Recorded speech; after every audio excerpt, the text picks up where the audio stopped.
Good. Thank you very much for joining us. Yeah. Shall I use the seat?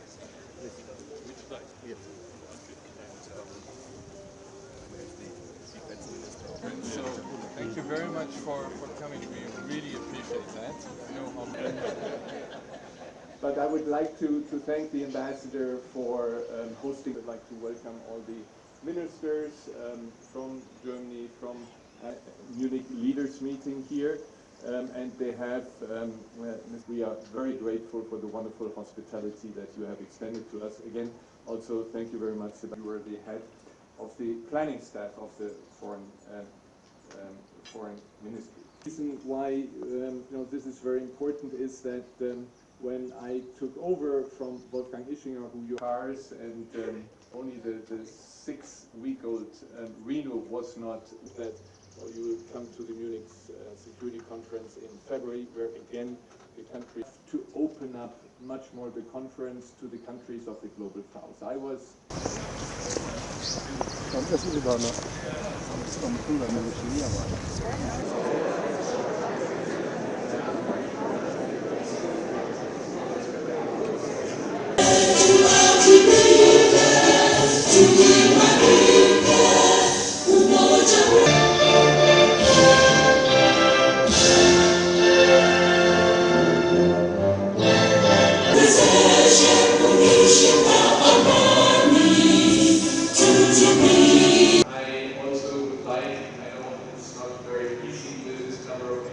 Discussed here how Africa sees this, how it's then Cabinet Secretary and Minister of Foreign and Diaspora Affairs, Musalia Mudavadi, and to Francesco Talot, who was this morning enjoying the game drive. On the one hand, revisionist forces, on the other hand, to revision the future. This year marks a great milestone in the relations between Kenya and Germany. We are celebrating 60 years of independence, which also marks 60 years of strong, uninterrupted bilateral relations between our two countries. We continue to work closely in diverse international fora in the push for a global agenda of peace building, reforms of the United Nations Security Council, and modifications of international institutions, including the global financial system. Above all, our two countries remain advocates for a strong multilateral action to tackle the most critical global challenges of our time brought about by climate change. The Munich leaders meeting at Safari Park Hotel is a testament to our collective commitment to address the global challenges that confront us.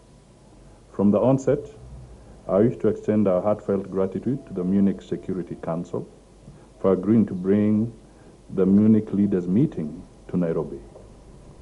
Your decision to bring this esteemed gathering to our nation underscores the significance of our shared commitment to global security, cooperation, and progress.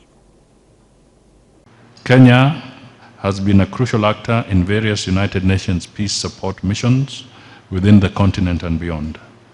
And as His Excellency the President at this year's United Nations General Assembly stated, Kenya will soon lead a multinational security support mission to Haiti, a country which has faced decades of insecurity and political instability. It is my firm belief that given many years in peace building, combined with the support of the international community, we will succeed in bringing peace to Haiti. We must acknowledge that we are at the heart of a broken global political and financial system. Security threats and challenges continue to mutate at an alarming rate. The long-held structures for resolving conflicts are apparently inadequate and overwhelmed. However, we believe the Munich Leaders Meeting and the TANA Forum, together with other innovative platforms, with regional and local outreach, should provide appropriate avenues for facilitating dialogue. These entities will continue to be particularly relevant for as long as lack of reforms in critical institutions such as the UN Security Council persists. As we gather here in Nairobi, we find ourselves at a critical juncture in history where the decisions we make will reverberate far beyond the borders of our individual nations. Kenya stands as a symbol of resilience, and today we extend our hand in unity to champion the cause of global cooperation and shared prosperity. Our nation, through the tenacious spirit of its people, has made significant strides towards sustainable development, innovation, and the preservation of our environment. Kenya, with its history of diplomacy and its strategic location, also embraces the duty of fostering international cooperation. We understand that in a world increasingly connected by technology and communication, we must work collectively to address issues that transcend borders. Kenya is committed to being a bridge between nations, offering its rich cultural tapestry to facilitate dialogue and partnership. We need to deepen our mutual trust, mutual understanding between Africans, between Europeans. We also have some Americans, the transatlantic community. If we want to solve the problems that we have to work transcontinental.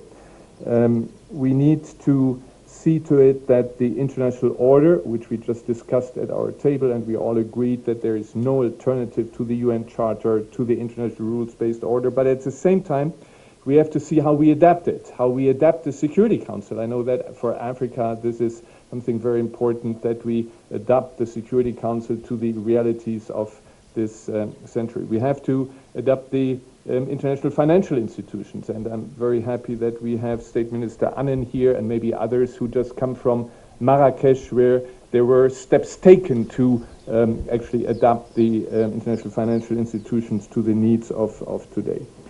It is through dialogue and shared experiences that we build connections, foster understanding, and ultimately find the pathways to progress.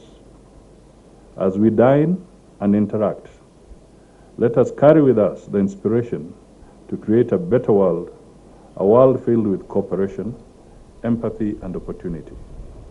Together, we have the power to shape a brighter future, and I am confident that the bonds formed here today will lead to transformative action